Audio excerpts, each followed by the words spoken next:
Wanita ini ingin memonopoli triliunan aset cucunya. Dan 365 hari setahun, wanita itu memberi cucunya obat yang menyebabkan polio. Agar hal ini tidak ketahuan oleh suaminya. Setelah dia mematikan kamera di dalam ruangan. Kemudian masukkan video yang ia memberi makan cucunya ke dalam memori kamera. Lalu, dia melihat obat yang dia siapkan. Memaksa dia untuk minum. Ayo, buka mulutmu.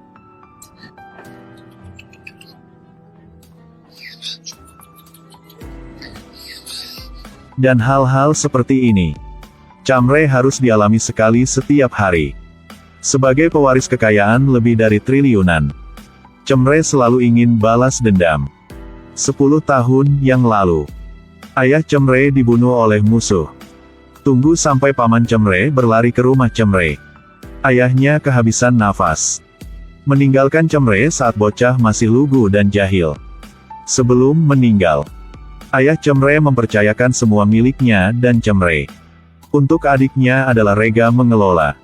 Tapi ketika Chamre masih kecil, kecelakaan tak terduga terjadi. Membuatnya duduk di kursi roda selama 10 tahun terakhir. Setelah ini terjadi, Rega membantu Chamre mengelola kekayaan besar itu. Dan jaga Chamre dengan baik. Setiap malam dia akan mengajari Chamre beberapa pengetahuan terkait dengan menjalankan perusahaan. Sehingga suatu hari dia akan menyerahkan semua kekayaan itu kepadanya. Tapi semangat Chamre itu baik dan buruk. Jadi Rega mencari Chamre banyak pengasuh. Tapi setiap saat seperti itu, pengasuh akan selalu karena uang. Tanpa malu-malu datang di depannya. Lalu dia berpura-pura dilecehkan oleh Chamre. Aku dilecehkan olehnya. Karena itu, Rega harus membayar sejumlah besar uang untuk mengkompensasi mereka selama ini. Tapi kali ini, dia telah salah. Rega sudah memasang kamera di kamar tidur. Setiap detik, setiap menit, ia melihat apakah cucunya disakiti oleh orang lain. Pak Rega, bisakah Pak mendengar saya menjelaskan? Aku sudah tahu kesalahannya. Kali ini aku bersumpah. Pak Rega, aku bersumpah akan menjaganya dengan baik. Dengan tipe orang yang berani menggertak cucunya. Rega belum pernah memaafkan. Dia segera meminta pelayan untuk mengusirnya. Dan memerintahkan penjaga untuk membuatnya menghilang selamanya. Agar menemukan seseorang yang bisa menjaga Chamre dengan baik. Rega pasti akan menemukan istri untuknya. Jadi dia menginstruksikan kepala pelayan tua untuk menangani masalah ini. Dan Bibi Chamre setelah mendengar ini dari kepala pelayan. Karena wanita ini mau anaknya bisa hidup kaya dan bahagia. Jadi dia menyuntikkan lebih banyak obat ke Chamre. Itu sebabnya ada adegan seperti pembukaan yang kami lihat. Cepat. Kepala pelayan menemukan seorang gadis yang bisa menjaga Chamre. Dia kemudian mengundang gadis itu dan keluarganya ke mansion. Mereka melihat gedung yang indah di depan mereka. Kemudian mereka tidak bisa berhenti mengeluh tentang bekas rumah mereka. Mungkin itu tidak sebesar toilet mansion Chamre. Waktu ini, Rega berdiri di lantai atas melihat ke bawah di tempat mereka berdiri. Dia menatap kedua gadis yang berdiri di depannya. Untuk kehidupan Chamre nanti, dia harus menyelesaikan ini dengan baik. Ibu gadis menatap mata kerinduan Rega. Lalu buru-buru memblokir di depan kedua anaknya. Karena dia disembunyikan oleh ibu mertuanya. Dia pikir mereka ada di sini untuk menjadi pengasuh. Tapi tak disangka ibu mertuanya ingin menjual putrinya ke Raga. Sampai malam, Cheng dibawa oleh kepala pelayan untuk menemui Chamre. Melihat pria yang kepalanya bahkan tidak bisa diangkat di depannya, Cheng agak curiga. Dia berpikir jika Chamre lumpuh, ini tidak bisa berbicara seperti ini. Mendengarnya mengatakan itu, Rega juga merasa hal ini sangat mencurigakan.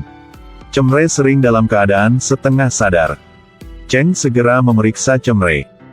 Dari dalam dia matanya, dia menduga. Chamre pasti sudah lama minum obat penenang dalam jumlah besar. Sekejap lagi, Rega sangat marah. Dia bersumpah bahwa dia pasti akan mencari tahu siapa yang menyakiti cucunya. Dia kemudian segera menelepon untuk mengatur dokter untuk memeriksa Chamre.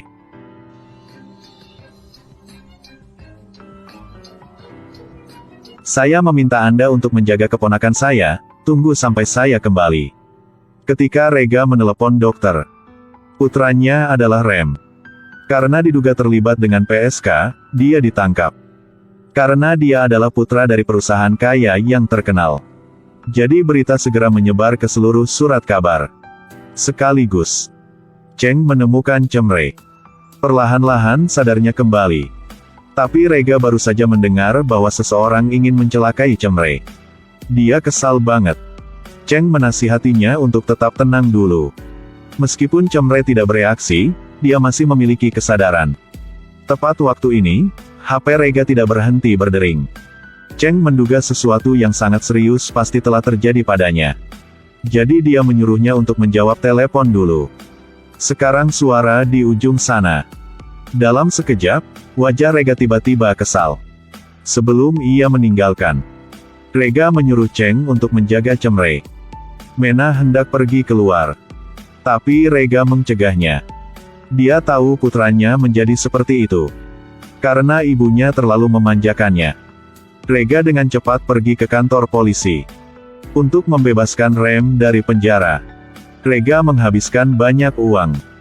Namun, setelah ditebus, Rem masih tidak bersimpati pada ayahnya. Selama 10 tahun yang lalu, Rega hanya peduli Cemre. Perasaan ayah dan anak itu juga mulai mendingin. Keduanya hanya memandang-pandang, lalu meninggalkan. Di sini, Cheng melihat laporan cek kesehatan Cemre sebelumnya. Kondisi fisiknya jelas membaik. Tidak mungkin menjadi seperti ini. Cheng berkata Cemre kalau dia bisa mendengar apa yang ia katakan. Tolong berkedip sekali. Namun, Cemre masih belum sadar.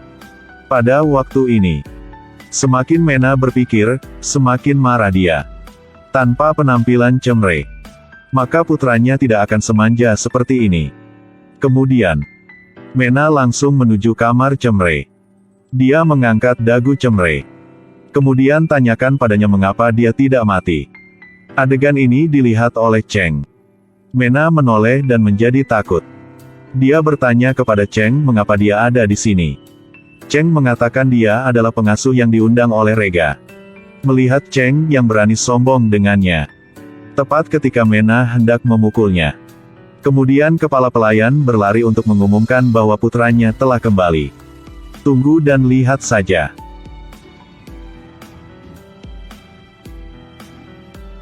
Apa yang wanita itu lakukan padamu? Apakah kamu takut padanya? Di sini, adik perempuan Cheng adalah Ava.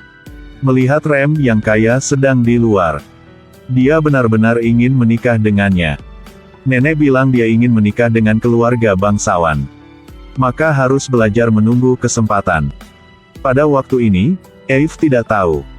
Nenek dan Rega melakukan transaksi sebelumnya. Pilih Cheng atau anak perempuannya untuk menikah dengan Cemre. Cheng dengan pengalaman sebagai perawat tentu saja dipilih oleh Rega. Tapi Ava tidak tahu tentang ini. Dia pikir dia akan menikah pria yang kaya. Ava mengambil kesempatan tidak siapapun di sini. Dia diam-diam keluar dari mansion. Semua ini secara kebetulan dilihat oleh Cheng. Dia agak tidak aman. Apa yang akan dilakukan gadis ini?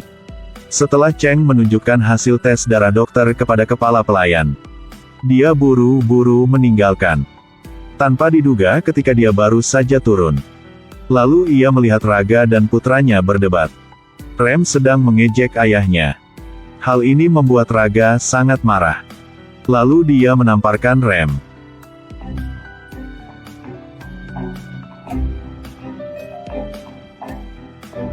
Melihat Rega kembali ke kamarnya, Cheng yang panik tanpa sengaja melarikan diri ke kamar Rem. Di luar, Mena memegang putranya yang gelisah. Sarankan dia untuk tidak melakukan hal bodoh. Aku tahu kamu patah hati. Aku hanya ingin memberimu keluarga yang utuh. Aku tidak ingin kau pergi dari rumah ini. Selama kamu tidak meninggalkanku, aku akan memberimu hadiah. Kau tahu betul bahwa aku tidak suka hadiahmu. Setelah mengatakan itu, Rem berbalik dan memasuki ruangan. Melihat Cheng berdiri di dalam ruangan, Rem juga berpikir ini adalah hadiah yang kejutan yang diberikan ibunya. Cheng hendak menjelaskan. Tak disangka, Rem segera berjalan mendekat dan menciumnya. Semuanya terjadi begitu tiba-tiba sehingga Cheng tidak punya waktu untuk bersiap. Dia mendorong Rem menjauh. Lalu beri dia tamparan. Melihat wanita yang marah, menyebabkan Rem menjadi semakin tertarik padanya.